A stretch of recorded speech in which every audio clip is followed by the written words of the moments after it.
Hello my fellow MCs, Primo here. Now we all love a good tier list. Seeing our favorite characters rank highly based on whatever criteria is set always feels good, and today we are ranking the current 5-star standard banner characters. As Honkai Star Rail has been out for 6 months, I feel that the standard banner characters have been overshadowed quite a bit, but that isn't to say they don't hold immense value. For our tier list today, we are ranking them based on 3 criterias, and we will also be ranking them based on standalone value, and not in comparison to the limited 5-star characters currently available. First is overall kit capabilities. How well do they function and are they good at their designated role? Second will be team comp diversity. Can they fit in many team comps or are they limited to a singular niche team? And finally, we are going to look at the variety of light cones they can use. Now I know some paths may not have as many light cones as others, but this criteria will be solely based on the character functionality and how many light cones they can efficiently work with. Gathering these 3 criteria together, we can make a final determination of where they fall on my first ever tier list. Before we get started, I have to put the disclaimer that this is just my opinion. Please don't kill me in the comments. But if you do disagree, leave a comment below stating why, as I am curious to hear all perspectives. But without further ado, let's sit back, grind some Stellar Jade, and let's talk about it. What's in your prescription? Bailu is a very solid healer, especially for those players that may not necessarily be as skilled in the game and struggle with battling. The unique thing about Bailu's kit is that she's able to resurrect a down character one time in battle. It really gives players a second chance to be able to clear whatever obstacles in front of them. In terms of her general healing capabilities, they are quite good, with her skill providing some solid single target healing with a random AoE element, while her kit is mainly focused on her ultimate healing and the continuous heal it provides over 2 turns. One huge fallback to her kit, however, is that she can't dispel a debuff from an ally with her skill or ultimate, leading many to not prefer her as a sustain unit. She can fit in many team comps, as she can be a decent skill point battery similar to Natasha, and if built correctly, can self-sustain in harder endgame content like Memory of Chaos. For her light cones, she possesses maybe the best signature light cone, which is Time Waits for No One, and has a great assortment of 4-star light cones in post-op conversion, quid pro quo, and perfect timing. Overall, she easily slots into the A tier for me with some bonus points to her self-sustainability and light cone portfolio, but a point deduction due to her lack of cleansing. To guard and defend. Crush them!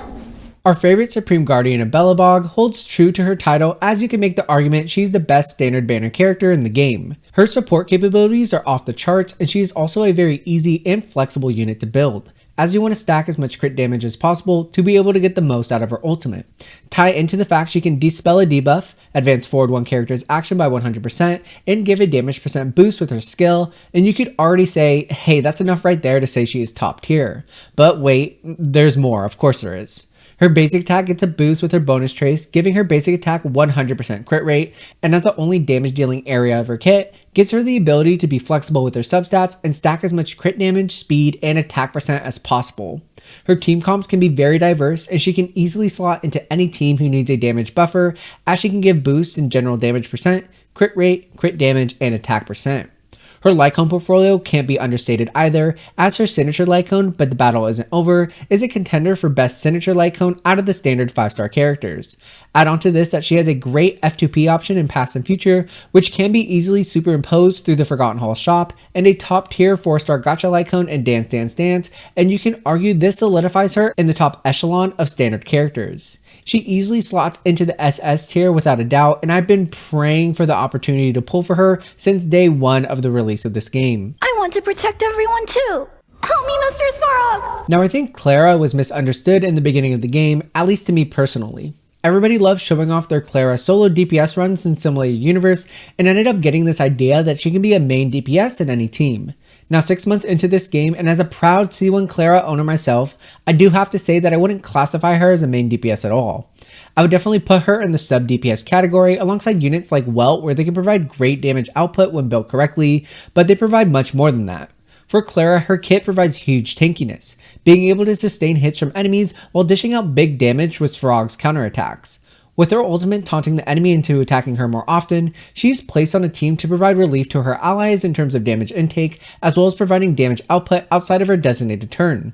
In this role, I've seen her work tremendously well with a main DPS unit like Seal, Danhong or even Blade, funnily enough, as having them positioned right next to each other in your party gives both a decent amount of chances to be targeted by AoE attacks. In terms of her team comps, I think she can fit quite nicely in a decent amount of them, but she has a dependency on not having a preservation unit not named March 7th to take away enemy hits from her.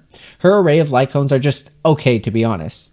Her signature light cone, something irreplaceable, isn't really anything to write home about, but she does have some decent F2P and 4-star options in On the Fall of the Aeon and A Secret Vow. Overall, I think she's highly underrated, and with this new relic set coming out in 1.5 that enhances follow-up damage, I think she could be in the meta discussion moving forward. For now, she slots into the S tier for me with the potential to move up. Years of cold hardens the will. We shall never fall! I'm a big fan of Gepard, and I may have some bias with him as he absolutely carried me in the early game after losing my 50-50 on the Blade banner. But man oh man, he is one beast of a unit who doesn't get as much credit as he deserves. He provides huge shields with his ultimate and at least has the potential to freeze enemies with his skill and basic attack. He's a fairly simple unit to grasp. Get enough energy to use his burst gives shield, get more energy. That's it.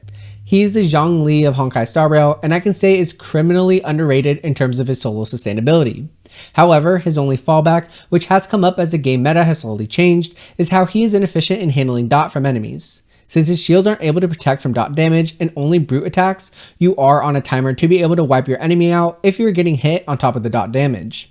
His team comp diversity is very similar to Bailu, where any team that needs a sustain unit would have a need for him.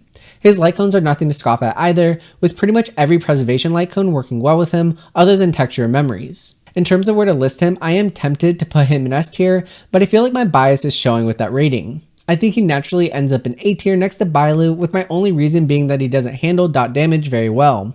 But if you're going up against an enemy without dot capabilities, you can make the argument he could be in S tier. But I will leave you all with this. He is highly underrated and one of my personal favorites in the game. And don't feel like you lost to 50-50 when you inevitably lose to him on any limited banner.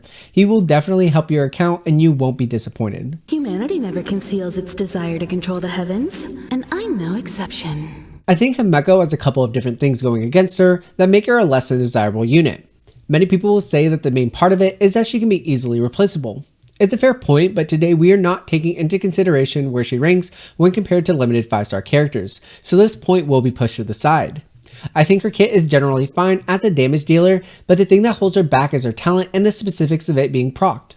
Essentially, she has to be the unit doing the weakness breaking against enemies to be able to gain a stack for her talent.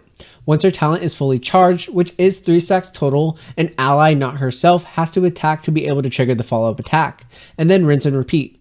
This limitation based on weakness breaking can be very good in AoE situations with lots of minions, but when versing a singular boss, it can be a glaring weakness. Now her team comps can be limited solely on the fact that you want to be running her on a team where you can face an enemy that has a fire weakness and can summon many minions. When slotting her into a DPS role similar to that of Welt and Clara, you ideally want to pair her with a single target damage dealer. Maybe somebody like Topaz, who busts follow-up attack damage and is a single target fire hunt DPS, can help her out immensely, and I would be excited to see their synergy together. In terms of her light cones, she falls a little short across all rarities, with her 5-star signature Night on the Milky Way being regarded as maybe the worst 5-star light cone in the game. It's just too situational, similar to Himeko herself, which can be hard to implement not only for herself, but other characters on your account. Her other options are just okay, but don't really move the needle for me in Seriousness of Breakfast or The Birth of Self. Now Before Dawn is an amazing light cone for her as it can boost crit damage, follow-up attack damage, and skill and ultimate damage. Would Himeko appreciate you utilizing this light cone for her? Absolutely. But ideally, you are throwing this on your Jin Yuan and calling it a day. Unfortunately for Himeko, I think she needs to be hyper invested into to be a solid DPS unit, but on base value alone, she slots into the B tier for me. Survive or be destroyed. There is no other choice. Now, if you were one of the lucky few who pulled Welt in version 1.1, you were sitting pretty with the only imaginary character in the game. Even to this day, Welt still has standalone value as the king of speed manipulation. I think Welt is one of the few characters in this game that has the perfect balance between support and DPS capabilities. He can apply the slow status on enemies with his skill and imprison them with his ultimate. He possesses the top, if not top 2 element in the game with Imaginary and its amazing break effect, while also being able to dish out single target damage or AoE damage with both his skill and ultimate. Since Welt is classified as a debuffer, he can pretty much slot into any team since most teams would not be opposed to his speed debuffs. The only character that I think would not synergize well with him is Clara, who wants to be attacked as much as possible to trigger her counterattack. He has a plethora of options in the light cone department, with his signature In the Name of the World being a very solid nihility option. Add on to that the 4-star options of Revolution Shines as Pearls of Sweat and Good Night and Sleep Well, and you have options to build Welt as a true DPS or as a complete support. Unfortunately, he lacks options in the F2P department, as the two light cones that are available, one being the 5-star option Solitary Healing and the other being for meta, both have to do with dot functionality.